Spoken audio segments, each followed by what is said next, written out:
Ed Gein, often referred to as the Butcher of Plainfield or the Mad Butcher, is one of the most notorious and macabre figures in the annals of American crime. Born on August 27, 1906, in La Crosse, Wisconsin, he would later become the inspiration for fictional characters in numerous books, films, and television series, including Norman Bates from Psycho and Leatherface from the Texas Chainsaw Massacre. Ed Gein's case remains a chilling and disturbing chapter in the history of serial killers and psychopathy. Gein grew up in a small, isolated farming community in Plainfield, Wisconsin, with an older brother named Henry and a domineering mother, Augusta. His father, an alcoholic, died in 1940 due to heart failure, leaving Gein alone with his mother, who had an intense and oppressive religious influence on him. Augusta instilled in her sons a deep fear of women and a belief that all outside influences were corrupt and evil. On May 16, 1944, Ed was burning away marsh vegetation on the property and the fire got out of control, drawing the attention of the local fire department. By the end of the day, the fire having been extinguished and the firefighters gone, Ed reported his brother missing. With lanterns and flashlights, a search party searched for 43-year-old Henry, whose dead body was found lying face down. Apparently, he had been dead for some time, and it appeared that the cause of death was heart failure since he had not been burned or injured otherwise. It was later reported, by biographer Harold Schechter, that Henry had bruises on his head. Police dismissed the possibility of foul play and the county coroner later officially listed asphyxiation as the cause of death. The authorities accepted the accident theory, but no official investigation was conducted and an autopsy was not performed. Questioning Gein about the death of Bernice Worden, a hardware storekeeper whose body was found on Ed Gein's farm in November 16, 1957, state investigator Joe Wilimowski brought up questions about Henry's death. George Arndt, who studied the case, wrote that, in retrospect, it was possible and likely that Henry's death was the Cain and Abel aspect of this case. Although it was officially ruled as an accident, there were suspicions that Ed may have had some involvement. With Henry gone, Ed Gein was left alone with his mother, Augusta. Augusta had a paralyzing stroke shortly after Henry's death, and Gein devoted himself to taking care of her. She had a second stroke soon after, and her health deteriorated rapidly. 16, Augusta died on December 29, 1945, at the age of 67. Ed was devastated by her death. In the words of Schechter, he had lost his only friend and one true love. And he was absolutely alone in the world. After his mother's death, Gein's mental state began to deteriorate rapidly. He developed an obsession with female anatomy and began digging up graves at local cemeteries to satisfy his morbid curiosity.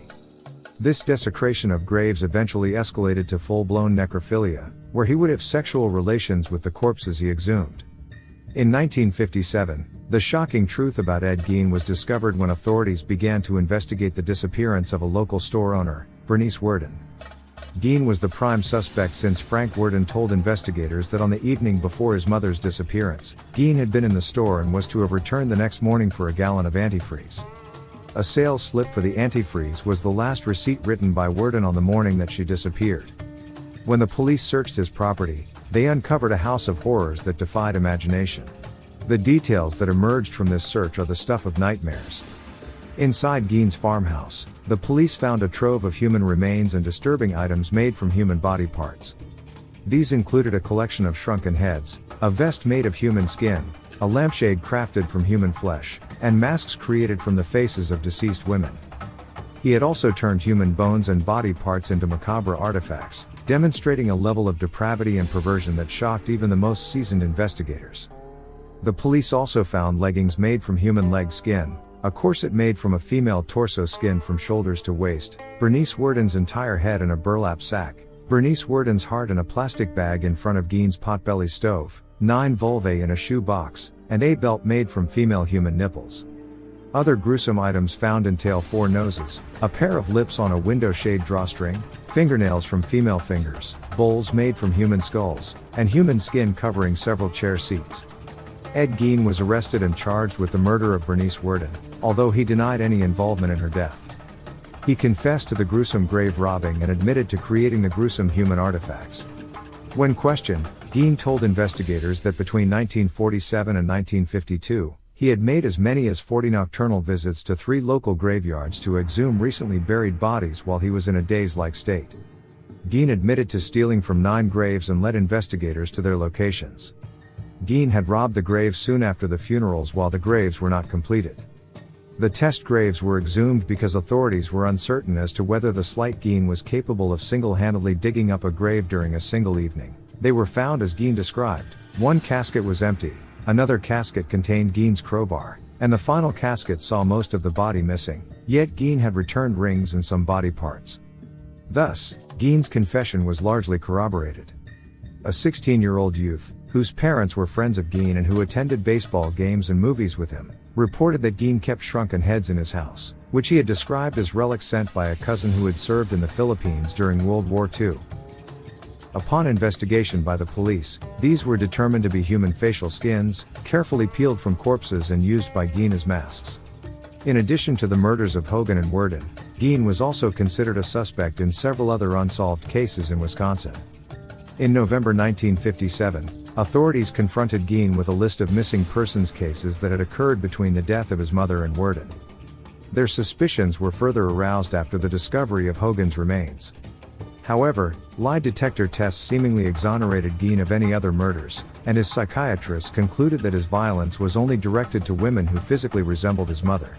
His trial began in 1968, and he was found not guilty by reason of insanity due to his severe psychological disorders. Geine was committed to a mental institution, the Central State Hospital in Waupun, Wisconsin, where he spent the rest of his life. He died in 1984 at the age of 77, never having been released. The case of Ed Gein continues to captivate the public's imagination, not only for its shocking and gruesome details but also for the way it inspired countless works of horror fiction and cinema. It serves as a stark reminder of the darkness that can fester in the human psyche, and the horrors that can be hidden away in the most unlikely of places. Ed Gein's case remains a disturbing and cautionary tale of the depths to which human depravity can sink. Thank you for watching. Don't miss out on all the incredible content we have in store. Hit that subscribe button now and be a part of our YouTube family.